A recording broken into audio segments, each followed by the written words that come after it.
3. A Belo Horizonte da geração modernista com J.K. Juscelino Kubitschek. Em 1936, mais um salão literário foi realizado em Belo Horizonte, um clima de desavença entre a corrente modernista que crescia na capital e a tradicional ancorada na academia e dirigida por Aníbal Matos. Pintor, desenhista, gráfico talentoso, Matos foi fundador da Academia Mineira de Artes, Academia Mineira de Artes, em 1918, e personagem de destaque nos eventos culturais na capital.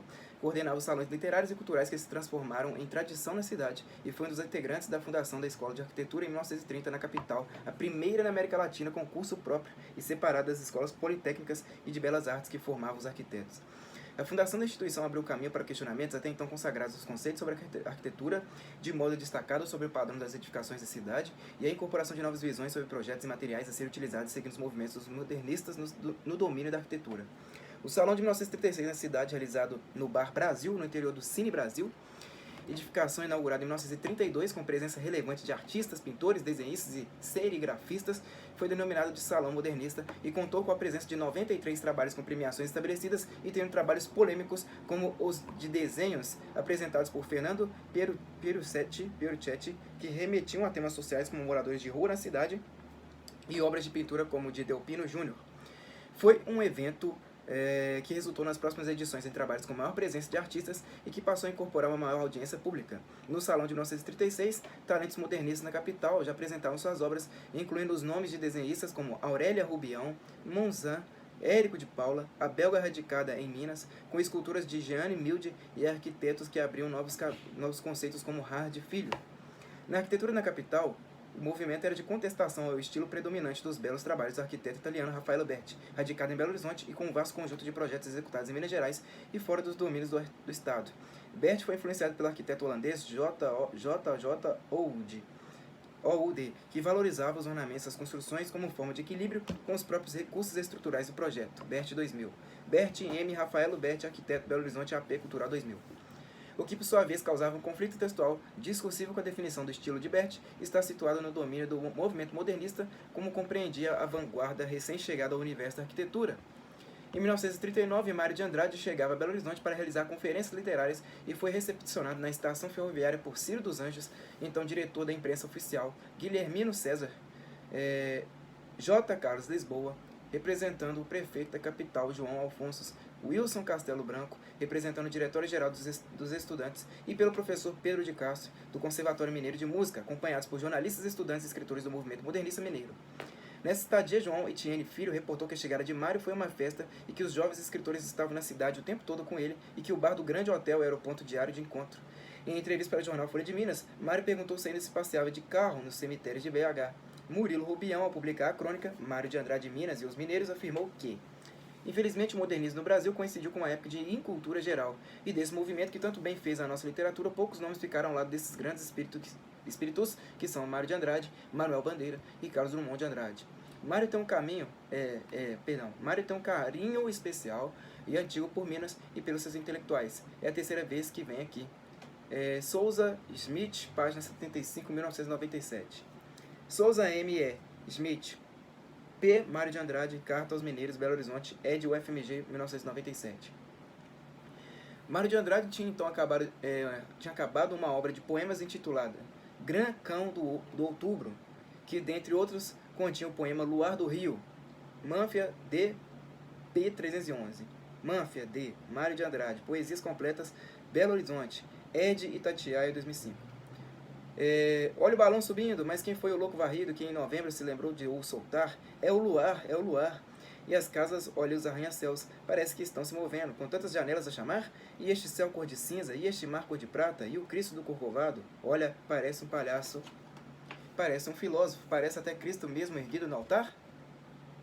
A estadia em Belo Horizonte aprofundou os laços de amizade de Mário de Andrade com Hélio Pellegrino, Otto Lara Rezende, Henriqueta Lisboa, Fernando Sabino, Paulo Mendes Campos e Murilo Rubião, como demonstrado pelas cartas trocadas até pouco antes do falecimento de Mário de Andrade, em fevereiro de 1945, e pelas visitas a Mário em São Paulo pelos modernistas da nova geração.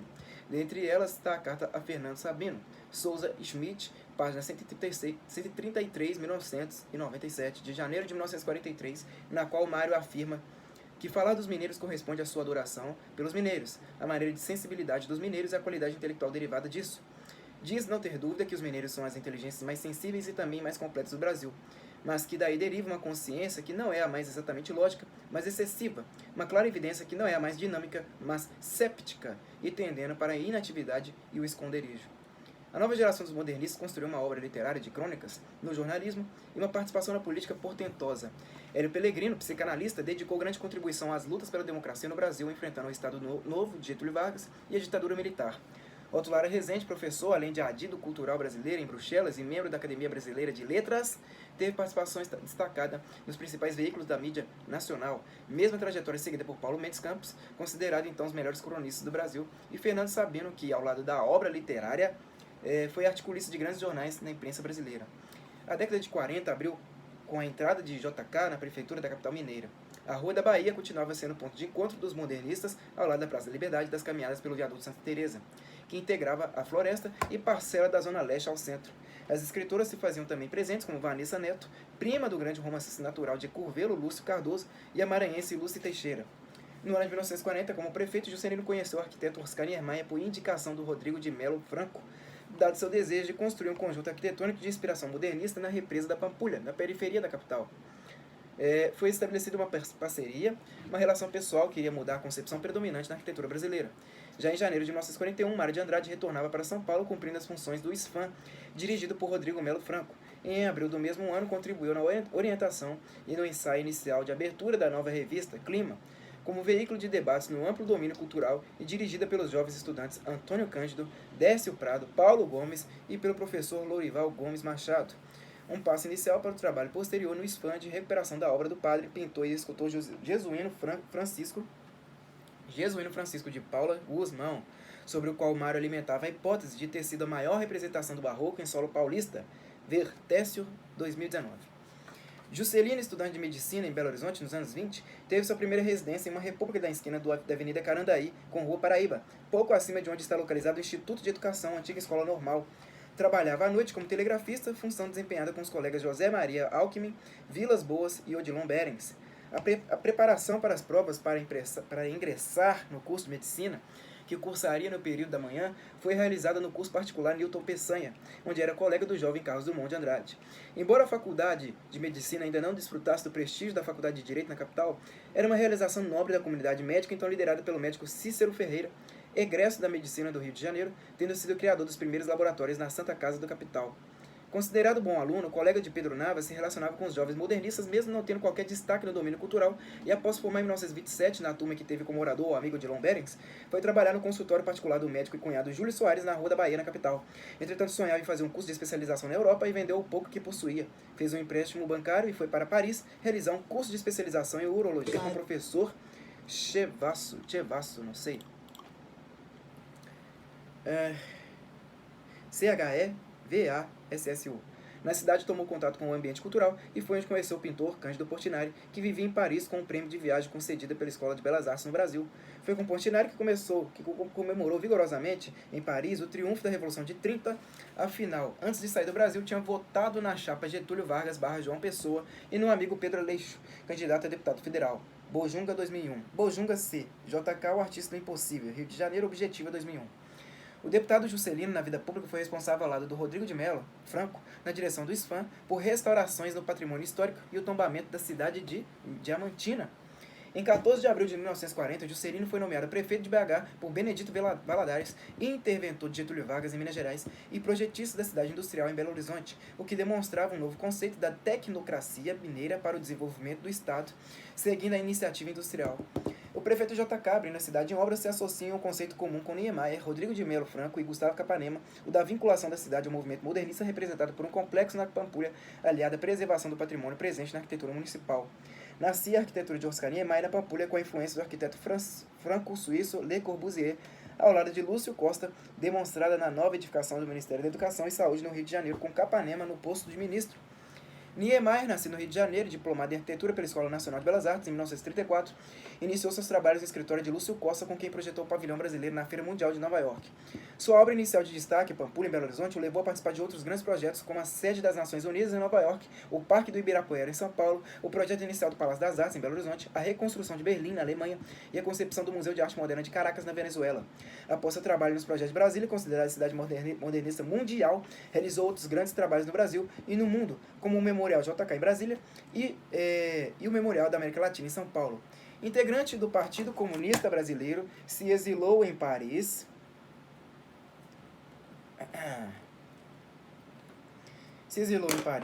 Em decorrência das perseguições da ditadura militar no Brasil depois de 1964, o que interferia em seus projetos, como no Memorial JK, com o regime militar exigindo mudanças no projeto. Kaczynski, 1991. Kaczynski, J. Brasília em Três Tempos, Rio de Janeiro, Revan, 1991. Brasília foi então declarada Patrimônio Mundial da Humanidade pela Unesco. Ao lado do Centro Histórico de Havana, de Veneza e da Muralha da China, foi uma consagração ao trabalho de Lúcio Costa, Niemeyer, Joaquim Cardoso e outros portadores da concepção modernista na arquitetura. Na Pampulha e em outros projetos, Niemeyer demonstrou a vinculação com os conceitos e visões de Le Corbusier, mas desenvolveu um estilo próprio, como demonstrado nas plantas do Cassino, da Capela de São Francisco, Igrejinha da Pampulha, e das edificações de Brasília. A experiência de Niemeyer demonstra como o trabalho dos arquitetos em equipe interdisciplinares, na convivência com intelectuais, artistas e com o aparelho de Estado, desempenha papel central como fruto das relações da concepção das obras. Na inauguração do edifício sede do Ministério da Educação e Saúde, no Rio de Janeiro, Lúcio Costa se manifestou perante o ministro Gustavo Capanema, afirmando que a obra era a grande oportunidade de colocar em prática, ao mesmo tempo, os ideais do modernismo e a consagração da obra educacional e cultural do governo. Pereira, 1997, página 80. Pereira, AM, Arquitetura, Texto e Contexto, Brasília, ed. 1NB, 1997. Niemeyer apontava o conteúdo social da arquitetura, que é portadora de uma posição ideológica que poderia ser manifestada na busca por soluções que englobassem problemas mais amplos, como a vida cotidiana dos trabalhadores urbanos e rurais. O arquiteto Niemeyer, portador de um texto refinado para explicar com simplicidade as escolhas de ordem técnica e artística do trabalho, remeteu ao conselho absorvido de Rodrigo de Melo Franco, que o incentivou a ler as grandes obras dos gregos e clássicos portugueses. Afirmou ter se tornado leitor contumaz dos clássicos de Machado de Assis, S. de Queiroz, Didi, Mauro, não sei, M-A-L-R-A-U-X, Proust e da grandeza dos gigantes da literatura soviética em uma entrevista para o jornal Folha de São Paulo no ano de 1988. Segundo o arquiteto, as leituras são fundamentais para os planos de arquitetura por ajudar em soluções mais simples, justas, apuradas e realistas, o que significa maior influência no método de trabalho. É do arquiteto a frase: não é o ângulo reto que me atrai, o que me atrai é a curva livre e sensual. Neto de um ministro do Supremo Tribunal Federal, deixou como legado ainda em Belo Horizonte o Conjunto JK, a sede do Benji, a Biblioteca Estadual Luiz de Bessa, o Colégio Estadual Central, o Clube Libanês, o Terminal Rodoviário e o Edifício Niemeyer, que com suas curvas e 8 andares dá a impressão de possuir o dobro do tamanho devido ao efeito do ilusionismo construído. Niemeyer, 2009. Niemeyer, Oscar Niemeyer, 100 anos de um gênio brasileiro, em Belo Horizonte, YCO Produções, 2009. Aí tem uma foto aqui do viaduto Santa Teresa, né? Mas acho que está totalmente fora de contexto. Mas tem aqui a foto do viaduto, o arco do viaduto. Também tem uma foto lá, vocês podem consultar no meu perfil do Instagram, Lucas_o_viajante. Niemeyer entregou o projeto da Pampulha, Juscelino com o Cassino, o Yacht Clube, a Casa do Bahia e a Igreja de São Francisco, contando na equipe com Boulé Marx, Cândido Portinari, Joaquim Cardoso, Sesquiate, José Alves Pedrosa e Zamoyski, que trabalharam as esculturas. A Igreja de São Francisco permaneceu sem ser reconhecida pela hierarquia eclesiástica e sem a realização de curso por 17 anos devido ao painel pintado por Cândido Portinari, considerado ofensivo pelo arcebispo Dom Cabral. É porque eu acho que tem um cachorro lá, não sei, tem um cachorro lá no painel. Aí meio que se sentiram desrespeitados, né? JK, como prefeito, em maio de 1944, promoveu a Semana de Arte Moderna de Belo Horizonte, que preencheu todo o mês com vários ciclos de debates e mostras de trabalhos, tendo como sede o Edifício Mariana e unidades do Poder Público Municipal. A capital mineira se transformou num centro modernista brasileiro com artistas intelectuais consagrados e com a presença e ampla cobertura da mídia nacional. A curadoria do evento foi de Guinar e de Guimarães Mengali. Durante toda a programação, os grandes nomes do modernismo brasileiro de duas gerações estiveram presentes, o que significou contar com o trabalho de Anita Malfatti, Tarsilo do Amaral, Volpi Portinari, Gold, não sei, Goldi, Iberê Camargo, Carlos Cilhar, Milton da Costa, Augusto Rodrigues, Guinar, Arthur Kaufmann, Buller Marx, Di Cavalcante, Fernando Fan, José Pansetti, Lazar Segal, Lívio Abramo, Lúcio Ferreira, Marta Loutz, Noêmia Mourão, Oswald de Andrade, Santa Rosa, Jorge Amado, Caio Prado Júnior, Victor Becheret, Valdemar da Costa, Samuel Weiner, W-E-I-N-E-R, Otto Lara Rezende, José Lins do Rego, dentre outros, totalizando 140 trabalhos apresentados, causando grande repercussão. Algumas obras geraram grandes discussões, indicando conflito em torno da estética oriunda de visões contrapostas estabelecidas entre a arte modernista com padrões consolidados acerca do que deveria ser expressão artística e cultural. Aí tem uma foto aqui, que toma conta aqui, que preenche toda uma página, que é da Escola de Arquitetura de Belo Horizonte, primeira na América Latina com cursos desvinculados das escolas Politécnica e de Belas Artes. Foto também do autor ali.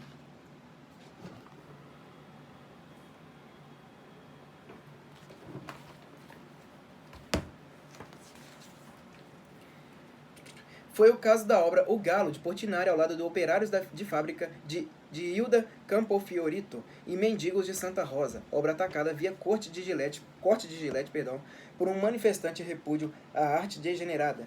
A Semana de Arte Moderna de 1944 propiciou a abertura de novas expressões culturais da capital mineira, que geraram concepções diferenciadas para trabalhos inovadores, com destaque para a fundação da Escola de Belas Artes na capital mineira, dirigida por Guinar, que viria contribuir na formação de uma terceira geração de artistas no domínio do pensamento modernista. Tendo inaugurado na Pampulha, Juscelino seguia uma relação construída em 3 vértices, de definir a cidade modernista na interface entre a política, a literatura e as artes plásticas, na qual Belo Horizonte estava sendo consagrada como uma imagem do progresso, em que a arquitetura era o campo visível do envolvimento entre o território e o discurso modernista. Alberto de Veiga Guinar, pintor, desenhista, artista talentoso, nasceu em Nova Friburgo, no Rio de Janeiro, no fim da última década do século XIX. Ainda adolescente, foi viver com a mãe na Alemanha, quando esta o matriculou na Academia de Belas Artes de Munique, centro de formação de excelência no domínio das artes, por onde passou, dentre os grandes nomes, o pintor Edvard Munch, e que na época era referência do movimento expressionista e da arte abstrata, que tinha em Kandinsky uma das referências nos estudos acadêmicos da cidade. Guinar, em sua formação europeia, ainda passou por experiências em Paris e Florença, uma excursão acadêmica de onde construiu um capital humano valioso e um conjunto de relações que demonstrou sólidas referências no desenrolar de seus trabalhos no retorno ao Brasil. Ver Perdigão 2020. Perdigão J. Guinar, Novos Caminhos para as Artes em Minas Gerais e no Brasil. Belo Horizonte Autêntica 2020. Em 1937 e 1938, Guinar realizou exposições em São Paulo, merecendo elogios de críticos, como do modernista mineiro Aníbal Machado. A mudança para Minas Gerais no esteio da expressão modernista, impulsionada pelo prefeito Juscelino Kubitschek, transformou a obra artística de Guinar e a própria arte mineira. Por iniciativa do prefeito, o Instituto de Belas Artes, tendo Guinar à frente, foi instalado no Parque Municipal da capital mineira. O professor montou uma equipe de formação conceituada, trazendo do Rio de Janeiro a artista Edith Bering para o ensino de gravura e o artista Franz Weissmann, W-E-I-S-S-M-A-N-N, para lecionar escultura. No transcurso do curso de Belas Artes foram formados artistas talentosos que deixariam obras significativas em seu legado, como Amílcar de Castro, Leda Gontijo, Jefferson Lodi e Yara Tupinambá, Wilde Lacerda, não sei, eu acho que é Wilde Lacerda, W-I-L-D-E, e vários outros em um rico percurso geracional. Um fato de grande relevância foi a identificação plena de Guinar com Ouro Preto, cidade-monumento que adotou e que provocou inspiração para o seu trabalho durante o restante da vida artística, ao mesmo tempo em que construiu grandes relações de amizade, como com a escritora mineira Lúcia Machado de Almeida.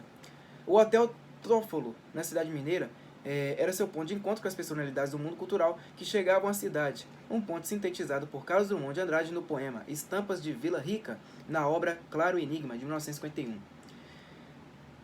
O fim do Estado Novo foi acompanhado, na segunda metade dos anos 40, por manifestações culturais expressivas em Belo Horizonte e pelo surgimento de novas publicações dirigidas por jovens talentosos. O Congresso dos Escritores em Belo Horizonte, em 1947, foi representativo e polarizado por alas que no domínio político agrupavam de um lado Astrogildo Pereira, Jorge Amado e Ivan Martins, e de outro Rodrigo de Melo Franco, Afonso Arinos e Carlos Drummond de Andrade, em torno da moção de Aires da Mata Machado, que discutia a questão da liberdade na sociedade, que por sua vez foi referendada em um consenso mínimo entre os participantes. Carpo definiu que o grande encontro foi com os mineiros que gostar-se-ia de viver em Belo Horizonte com o mestre Guinar, com Emílio Moura, Alfonso de Guimarães, Henriqueta Lisboa e com os poetas Cristiano Martins, Eduardo Frieiro, Oscar Mendes e Arduino Bolivar. O grupo de jovens da revista Edifício rapazes admiráveis que andam de noite pelos cafés de Belo Horizonte, discutindo Guide, Sartre, Kafka e Drummond, muito Drummond, lendo Marx, tomando chopes, muitos chopes. É preciso ouvir desde já a mocidade de Minas Gerais, uma geração portentosa essa de Francisco Iglesias, Vanessa Neto, Wilson Figueiredo, Jacques do Prado Brandão, Altran Dourado, Sábato Magaldi, Walter Ribeiro de Andrade e outros. Esqueci de mostrar aqui, pessoal, a foto do Cine Brasil, em Belo Horizonte, que foi construído em 1932. Palco dos salões modernistas da década de 30, fica lá na Praça 7, ó, bem perto, bem ao lado ali, né, no Pirulito, né, o obelisco da Praça 7, ponto central daqui de Belo Horizonte. Eu já entrei aí nesse cinema, já trabalhei lá, já fiz alguns serviços lá, na verdade, né, e lá é muito bonito, lá dentro é muito bonito. Tudo em Art Deco, né, muito lindo, muito lindo. No mesmo período vem a Belo Horizonte ao seu amoroso Lima e Tristão de Ataíde fazer uma conferência na Escola Normal, atual Instituto de Educação, momento que resultou no livro Voz de Minas. Altran Dourado, natural de Patos de Minas, iniciou-se na literatura com a novela Teia, em 1947, tendo depois uma longa obra escrita. O romance Ópera dos Mortos, de sua autoria, foi selecionado pela Unesco como uma das obras que marcaram a literatura universal e foi participante dos governos JK no Palácio da Liberdade e no Palácio do Catete. Ao lado de Sábato Magaldi, natural de Belo Horizonte, jornalista, teatrólogo, historiador e professor consagrado da arte teatral, Francisco Iglesias de Pirapora e futuro consultor da Unesco, Wilson Figueiredo, poeta natural de Castelo, no Espírito Santo, e do poeta mineiro Jacques do Prado Brandão, foi fundador da revista Edifício, em Belo Horizonte, no ano de 1946. A revista, que teve 4 números, utilizava nas epígrafes versos de Carlos Drummond de Andrade, como no número 3, onde está impresso abaixo do título "E agora, José?", do poema José, do livro homônimo de poemas lançado por Drummond, de 1942. A publicação tinha colaboradores respeitados no domínio de letras, como Vinícius de Moraes, Murilo Mendes, Henriqueta Lisboa e Augusto Schmidt. Reproduzia discussões de ordem política sobre o contexto social após o fim do Estado Novo e temas culturais. Murilo Mendes, poeta natural de Juiz de Fora, ao longo de sua extensa obra literária, escreveu em 1949 o livro Contemplação de Ouro Preto, um dos marcos da literatura voltada para a preservação do patrimônio histórico, na perspectiva modernista de apropriação do passado para a produção de um discurso orientador sobre o futuro. O autor trata na poesia o contexto do tombamento da cidade, recuperando na importância do ato de uma evocação à origem histórica barroca e os valores culturais e paisagísticos, mesclando os conflitos históricos e adotando no domínio poético uma construção que estrutura o relacionamento entre a história social e a religião no mesmo domínio. Aí, mais 2 fotografias, né? Salão Modernista de 1936, no Bar Brasil, no Cine Brasil. Foto, reprodução do autor. Eu já fui aí, olha que bacana aí. Lá dentro do Cine Brasil. E também tem uma outra foto aqui, exposição de arte moderna, sob os auspícios da Prefeitura de Belo Horizonte. Edifício Mariana, 6 a 31 de maio de 1944.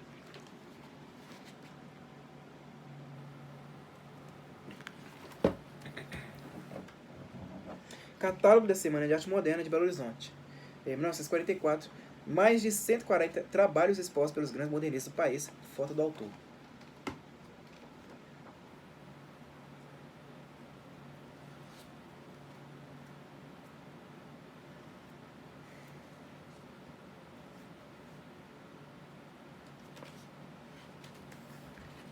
A revista Edifício refletiu o posicionamento político de vários de seus integrantes, aliados às propostas do Partido Comunista.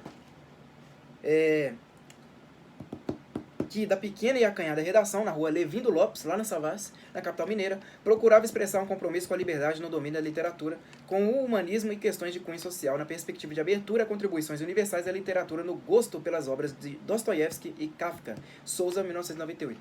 Rua Levindo Lopes é ali atrás do Palácio da Liberdade, né? Atrás do palácio ali na Savassi. Souza M. Edifício. Que geração é essa? Belo Horizonte, escrita meio, 1992. Edifício marca a convivência de intelectuais jovens com um amplo espectro do universo literário, uma excursão modernista às novas questões de estética no seio do modernismo, da literatura intimista, onde aparece o destaque de Lúcio Cardoso no mesmo universo temporal literário das obras de Clarice Lispector e Guimarães Rosa. A intersecção contínua da produção de Edifício com Carlos Drummond de Andrade ocorre na transição da aclamada obra do poeta A Rosa do Povo, de 1945, reconhecida pelo engajamento no contexto político e social da derrota do nazifascismo, que termina nos versos de Canto ao Homem do Povo, Charlie Chaplin, que veio salvar os que estavam sujos de tristeza e feroz desgosto de tudo ao entrarem no cinema, com a obra Novos Poemas, de 1948, em que o poeta cobra notícias de Espanha. fala sobre a necessidade de romper o muro que envolve a Espanha franquista e dedica um poema a Federico Garcia Lorca, em cujo túmulo fica simbolizada a vida permanente dos poetas martirizados. Dos integrantes da revista com Mário de Andrade, uma referência no ícone modernista que esteve em Belo Horizonte pela última vez em setembro de 1944 em uma programação longa com os modernistas durante 2 semanas. Foi quando conheceu o Complexo da Pampulha durante a noite e, enquanto bebiam no bar do cassino, recebeu de Otto Lara Rezende um poema de presente intitulado Poema para Mário de Andrade, que tinha em um dos trechos, acima das dançarinas das acrobacias, tua lucidez me espia complacente. Teste 2019, página 475. Houve relação frutífera e cordata de Mário de Andrade com os intelectuais modernistas mineiros até seu falecimento, em fevereiro de 1945, demonstrado em uma de suas últimas cartas, endereçada à escritora mineira Henriqueta Lisboa, em 20 de janeiro de 1945. Souza Smith, 1997, página 151. Henriqueta, querida, chega, desde de 10 horas por ter um pedaço de Minas nos meus braços. A minha Minas. Ando meio chateado com essa Minas de espírito mineiro e pueril das altas qualidades mineiras que andam fazendo por aí. Minas é mortal e é bom amar Minas mortal, com as qualidades e defeitos que tem, francamente, mas sem besteiras de esperança muita. A esperança está em todos os homens. Eu quero bem Minas porque quero, porque coincidiu comigo. Eu vou lá pensar em pôr a esperança nas minhas altas qualidades e Minas vai se converter para os mineiros numa superstição, com o mais saudoso abraço do Mário.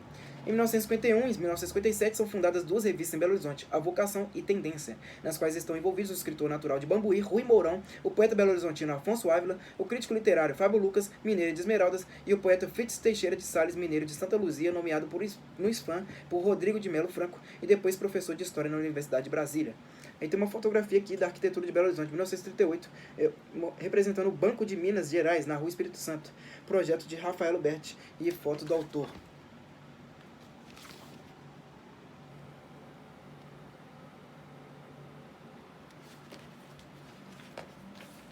Museu de Arte da Pampulha, né, o atual Museu de Arte da Pampulha, que antigamente era o cassino, né, e como proibiram os jogos de azar no Brasil, já não é cassino mais, olha aí. Tem uma foto também da igrejinha, né, Igreja de São Francisco de Assis, do Oscar Niemeyer na Pampulha, Belo Horizonte, foto do autor também, olha aí. Uma fachada aí da igrejinha, né. Aqui a visão, a vista para a lagoa da Pampulha. E aqui é a parte interna da igrejinha, olha aí. Para quem nunca teve prazer de conhecer a parte interna da igrejinha, pode ir lá fazer visita, tá? Acho que eu vou parar por aqui. E aí na próxima leitura eu dou continuidade. Porque para realizar, só poder realizar a leitura de menos de 16 páginas, né? Eu gastei quase 30 minutos. Vocês veem que o livro é um pouquinho extenso. É isso daí, meu muito obrigado a todos vocês que me acompanharam até aqui. Até a próxima, falou!